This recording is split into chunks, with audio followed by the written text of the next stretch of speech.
बिहार में third phase की शिक्षक बहाली को लेकर अभ्यर्थी गर्दनीबाग धरना स्थल पर देखिए डटे हुए हैं। सप्लीमेंट्री रिजल्ट की मांग कर रहे हैं। सरकार आखिरकार कहां है? बड़ा सवाल है, क्या सरकार सोई हुई है? आखिरकार अभ्यर्थियों का सप्लीमेंट्री रिजल्ट क्यों नहीं जारी हो रहा है, जब बिहार के शिक्षा मंत्री ने साफ तौर पर कहा कि हमने आगे बढ़ा दिया है सप्लीमेंट्री को लेकर तमाम अनेक डॉक्यूमेंट।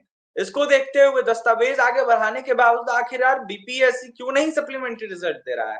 बड़ा सवाल। देखिए, अभ्यर्थियों के द्वारा जब प्रदर्शन किया जाता है तो उनके ऊपर लाठी चार्ज होती है। इस वक्त हमारे साथ बात करने के लिए छात्र नेता दिलीप हैं। लगातार अभ्यर्थियों की आवाज बनते रहते हैं, जुड़ेंगे, बात करेंगे। दिलीप, कैसे देख रहे हैं, क्या कहेंगे? देखिए, यह तो शिक्षक अभ्यर्थियों के साथ घोर अन्याय है कि जितने सीटों पे वैकेंसी निकलती है उतने सीटों पे बहाली पूरी नहीं होती है, उतने उतने शिक्षकों को नियुक्त नहीं किया जाता है स्कूल में। और आधे लगभग आधे सीट भरे जाते हैं, आधे कभी आधे से कुछ कम सीट खाली रह जाता है, फिर वही अगली बहाली निकाल दी जाती है। सरकार को ये सोचना चाहिए कि आप तो नई नई वैकेंसी उसी सीट को जोड़ के निकाल दे रहे हैं, लेकिन जिनकी उम्र समाप्त हो जा रही है, कट ऑफ के बराबर जिनका मार्क्स है, 1 नंबर 2 नंबर कट ऑफ से कम था, उनकी क्या गलती है? सीटें खाली है और आपने उनको नौकरी नहीं दी, उनकी उम्र समाप्त हो गई, वो कहाँ जाएंगे? जिसने बीएड किया, एसटीईटी पास किया, डीएलएड किया, सीटेट पास किया, 75 मान लीजिए कट ऑफ है किसी का, किसी सब्जेक्ट का या किसी क्लास का 75 कट ऑफ गया, और हजारों ऐसे अभ्यर्थी है जिनका 75 आया लेकिन उनका सिलेक्शन नहीं हुआ। डेट ऑफ बर्थ का आपने कट ऑफ लगा दिया और बाकी लोग को बाहर कर दिया। हजारों लोग हैं जो कट ऑफ के बराबर मार्क्स वाले, और दूसरी तरफ सीट भी खाली है और आप यहाँ कट ऑफ के बराबर वाले मार्क्स मार्क्स वाले को आप बाहर कर दिए, नौकरी नहीं दिए। उसमें से भी हजारों लोग ऐसे हैं जिनका ये लास्ट अटेम्प्ट था, वो आप कोई सरकारी नौकरी के लिए फॉर्म नहीं भर सकते, उनका क्या होगा? तो सरकार को ये सोचना चाहिए, ये लोकसभा विधानसभा का चुनाव नहीं है कि आजीवन जब तक जिंदा है हम चुनाव लड़ रहे हैं। आप ही ने तय किया है कि 37 साल मैक्सिमम है जनरल के लिए, और आप ही इस तरह का नौटंकी कर रहे हैं। शिक्षक भर्ती में उम्र सीमा में आपको बहुत छूट देनी चाहिए, क्योंकि आप तो पहले बीपीएससी से बहाली नहीं कर रहे थे, अचानक से आपने बीपीएससी से बहाली किया और उसमें भी इतनी हड़बड़ी आप दिखा रहे हैं, और जितना सीट पे वैकेंसी आ रही है उतना सीट पे बहाली नहीं कर रहे हैं। तो उम्र सीमा में भी छूट दी जानी चाहिए और सप्लीमेंट्री रिजल्ट भी जारी हो। ये एकदम होना चाहिए। डोमिसाइल के साथ टीआरई 4 की वैकेंसी आनी चाहिए और टीआरई 3 में सप्लीमेंट्री रिजल्ट जारी होना चाहिए। टीआरई 2 टीआरई 1 का भी जो केस चल रहा है, कोर्ट के आदेश के बावजूद भी केस के कोर्ट के आदेश के बावजूद भी सरकार, शिक्षा विभाग और बीपीएससी ने नहीं दिया सप्लीमेंट्री रिजल्ट। तो घोर अन्याय है कि आपको क्या चाहिए अब? पहले तो बहाना बना रहे थे कोर्ट से आदेश आएगा टीआरई 2 टीआरई 1 में, कोर्ट से आदेश आने के बाद भी आप लोग नहीं देते, फिर डबल बेंच में चल जाते हैं, किसी मामले में सुप्रीम कोर्ट तक चल जाते हैं। भाई, अभ्यर्थी यहाँ पढ़ाई कर रहे हैं, एग्जाम देना, उनको नौकरी लेना है कि वो पटना हाईकोर्ट और सुप्रीम कोर्ट करते रहेगा? तो ये सरकार को सोचना चाहिए कि आप वैकेंसी निकाल रहे हैं, उसके लिए हम लोग धन्यवाद देते हैं। सबसे ज्यादा तो हम नीतीश कुमार की तारीफ हम ही ने किया कि इतने बड़े पैमाने पे आपने वैकेंसी निकाला, लेकिन जहां गड़बड़ी होगी, जहां कुछ अभ्यर्थियों के साथ कुछ भी अन्याय होगा, तो वहां हम विरोध भी करेंगे सरकार का। तो इस बात के लिए हम सरकार को धन्यवाद देते हैं कि इतने ज्यादा सीटों पे आपने शिक्षकों की भर्ती की और बहाली निकाली, लेकिन इस बहाली प्रक्रिया में जो खामियां हैं, जो दोष है, उसको सुधारिए ना। सप्लीमेंट्री रिजल्ट आप जारी कीजिए। जी, ये कहाँ तक उचित है? अभ्यर्थी जब अपनी मांगों को लेकर उतरते हैं तो उनको बर्बरता पूर्वक मारा जाता है। आपके साथ भी कई बार हुआ है, कई अनेक अभ्यर्थियों को लेकर आप सड़कों पर दिखे जहां आपको भी मारा जाता है, साथ ही अभ्यर्थियों को भी मारा जाता है। इधर अभ्यर्थियों को मारते हुए प्रशासन दिखी है, वीडियो वायरल हुआ है सोशल मीडिया पे। देखिए, अभी टीआरई 3 के अभ्यर्थियों को कई बार मारा पीटा गया है। बेल्ट्रॉन के अभ्यर्थियों को देखिए, बेल्ट्रॉन में भी धांधली हुई है जबरदस्त, और वहां भी अभ्यर्थी जब जांच की मांग कर रहे हैं, न्याय की मांग कर रहे हैं, तो वहां भी उनको लाठी से मारा जाता है, भगाया जाता है।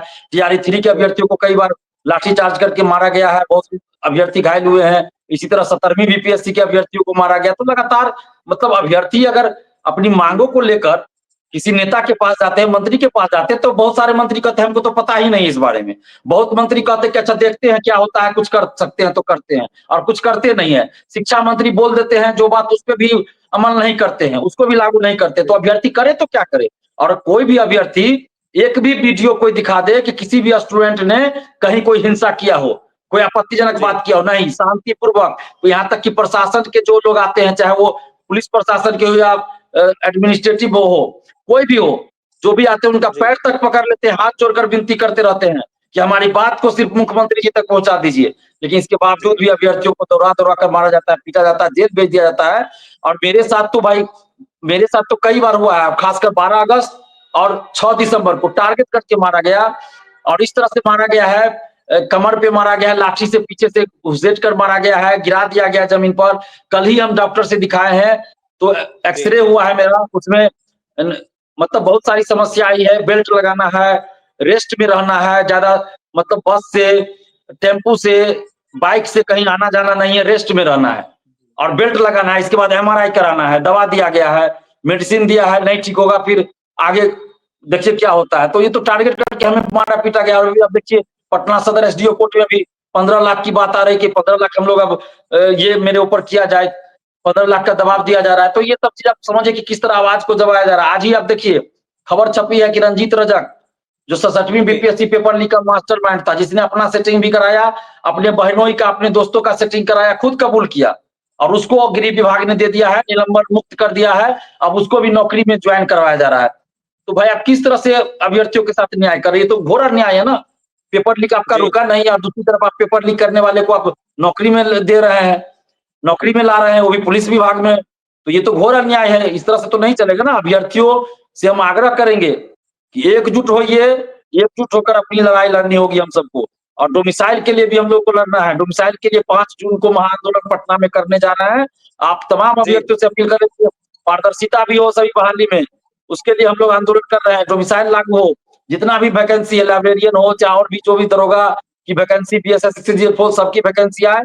स्टूडेंट्स के मुद्दों को लेकर और खासकर डोमिसाइल को लेकर 5 जून को आंदोलन पटना में हो रहा है। 10 बजे पटना सभी अभ्यर्थी आए, क्योंकि ये आपके हक और अधिकार की लड़ाई है। एक बार अगर सड़क पर उतरकर हम लोग शांतिपूर्वक लोकतांत्रिक ढंग से भीड़ दिखा देंगे ना, तो कोई भी सरकार होगी अभ्यर्थियों के साथ अन्याय नहीं कर पाएगी। चलिए, कोई भी सरकार होगी, एकजुट होकर अभ्यर्थी आते हैं तो कोई भी सरकार जो है अन्याय अभ्यर्थियों के साथ नहीं कर सकती है। छात्रा दिलीप ने 5 तारीख को आंदोलन का ऐलान कर दिया जाए। साफ तौर पर दिलीप का कहना है कि डोमिसाइल को लेकर खासकर हम आंदोलन करने जा रहे हैं। इसके साथ ही बीएसएससी के अलावा अनेकों बहालियों को लेकर यह आंदोलन होगा, खासकर ये डोमिसाइल को ही लेकर यह आंदोलन होगा। ऐसे में दिलीप ने सप्लीमेंट्री रिजल्ट की मांग की है। साफ तौर पर कहा है कि जो प्रशासन रवैया अपना रही है ये अभ्यर्थियों के हित में नहीं है, बिल्कुल गलत किया जा रहा है। ये तानाशाही रवैया है सरकार का, प्रशासन का। ऐसे में इस पर रोक लगाना चाहिए। लाखों लाख एक तरफ जहां नीतीश सरकार बहाली करे, दूसरी तरफ अभ्यर्थियों की मांग जो जाए उसको भी सरकार को पूरा करना चाहिए। इसके साथ ही बिल्टन अभ्यर्थियों को ऊपर लाठीचार्ज करने, मारने पीटने का भी आरोप दिलीप ने लगाया। वहीं क्या कुछ कह रहे थे छात्रा दिलीप, जिस तरीके से दिलीप पर 17वीं को लेकर पटना के एसडीओ कोर्ट में कार्रवाई करने की बातें कही गई है, जहां नोटिस जारी किया गया, इसको लेकर आपने सुना है। फिलहाल दिलीप ने यह आरोप लगाया है कि 15 लाख रुपए का जुर्माना देने की बातें कही गई, हम कहां से देंगे। तो बड़ा सवाल है। देखिए, दिलीप ने तमाम अनेक विषयों पर चर्चा की है जहां सरकार को घेरते हुए नजर आ रहे थे। फिलहाल खासकर सप्लीमेंट्री रिजल्ट की मांग कर रहे थे दिलीप।